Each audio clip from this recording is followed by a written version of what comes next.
Hi there, it's Prakhat. Welcome back to Prakhat's vlog, and I hope you guys are fine and doing really great. So probably you would have got an idea already about today's topic that we are going to speak about, which is Introduction to IELTS. Today's video, I'm going to give my insights and information that I have about IELTS exam. But before moving to that, let us get familiar with when and why do we have to take this test. So we do have to take this test if we are planning to go for our higher studies or for job in any foreign country whose primary language is English. Even if you have opted for any course in a country whose native language is not English, but that course is being taught in English, then also you will have to give the results of this. So what are the different options do we have if we want to give English language test? So the tests that we have are IELTS, TOEFL, Cambridge English Test and PTE. So what are the difference among all these? I'll record a separate video for that, so stay tuned.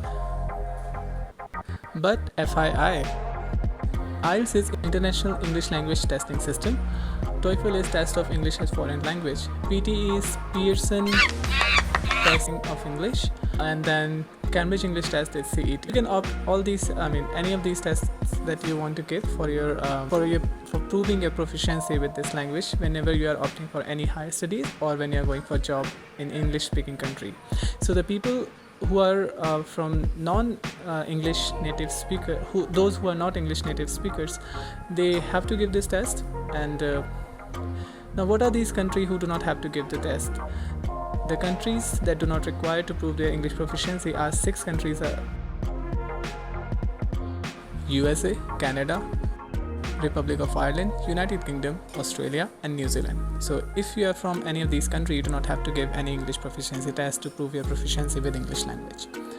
Apart from that, if you're any other country, you might have to give, even if you're going in any European country who is not having English as their primary language, but if your course is being taught in English language, you will again have to prove your proficiency.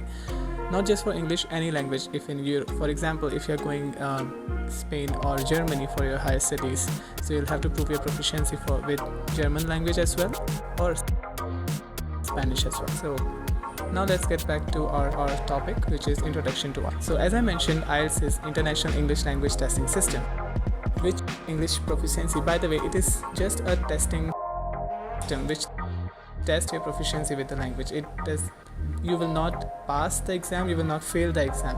You will get a score or a band according to which your proficiency will be calculated, whether you are highly compatible or you are just a beginner or you are having an intermediate level. So where your compatibility lies with language, it will be measured through this test.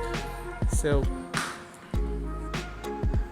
further, this test is divided on 2 bases. One is mode of taking this test and another one is nature of this test. So on the basis of mode of taking this test, it is divided on two parts. One is paper based, another one is computer based. On the basis of its nature, it is divided again in 2 categories, which is academic and general training. So which one is good for us? That actually depends on your personal interest. If you're comfortable with computer testing system, you go with computer. If you're okay with paper and pen, you go with paper and pen. I personally has gone with paper and pen because I believe to write more fluently I'm more writing as compared to type, and that too on anonymous computer where I have never used that, or keyboard. So apart from that, general test and academic test, how these 2 tests are different from each other and which one is good for you. If you are going for your higher studies, you will have to give academic test of IELTS. If you're going for job, there are chances, job or any internship or any training purpose or anything related to industry or anything related to work, there are chances that you might have to give general training test, and that will be absolutely acceptable.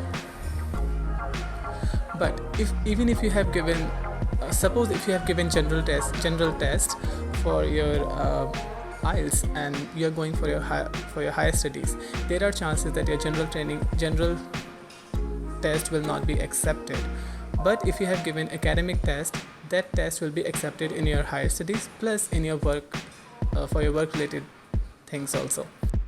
Now further, the only difference between these two tests lying with reading and writing. However, listening and speaking tests will remain the same. Now how this reading and writing is going to be different for academic and general tests. The topics that you are going to write on, or the passages that you are going to read in reading section will be more associated with academics if you have chosen academic test. On the other hand, if you have taken general testing, you will be getting the topics to write on will be more general, like maybe from current affairs, or any general topic, like any general situational topic, which may or may not be relevant to academics. So this is the only difference. Now let's move forward the different sections that we have in IELTS. So there are 4 sections in IELTS. One is listening, reading, writing and speaking. Reading, writing and listening happens on a day 1, or it happens on a single day. Your speaking test will be taken either one week, within a 1 week before, or within a 1 week after of your LRW test, which is listening, reading and writing test. It will be informed. Now how do we exactly apply for this test? There are 2 major platforms through which you can apply for this test. One is from British Council, and another one is IDP. IDP is they people are more kind of consultants who provide consultancy for your smooth migration or immigration from your country to any other country.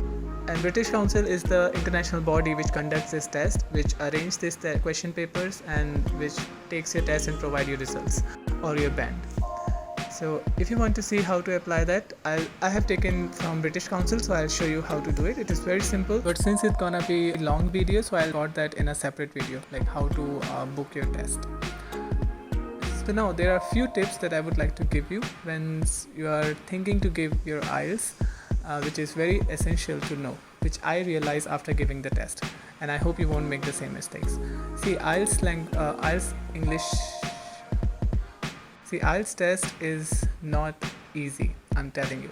It does not matter how good you are or how comfortable you are with English, doesn't matter how fluent you are, you need to practice a lot. Make sure that at least you have given 5 sample or mock test of each section, which is listening, speaking, writing and reading, in no particular order. This is the same mistake that I made for reading. The reason that my reading section didn't go really well is because that I didn't practice well. I just gave, I think, 2 or 3 reading mock tests, whereas for listening, writing and speaking I had given 7 or 8 practice tests as I can remember. So since I practiced least for the reading section, I couldn't develop those strategies which are really essential to surpass or surmount all the difficulties that you're gonna face during the test. So I hope you won't do that. Now what are the strategies for that and how did I prepare? There are different apps, so I record all these things into different videos. Stay tuned for that, and I hope you like this video. So if you liked it, if you found this video really informative, do share with your friends, like and subscribe to my channel. Thank you so much once again. Have a great day.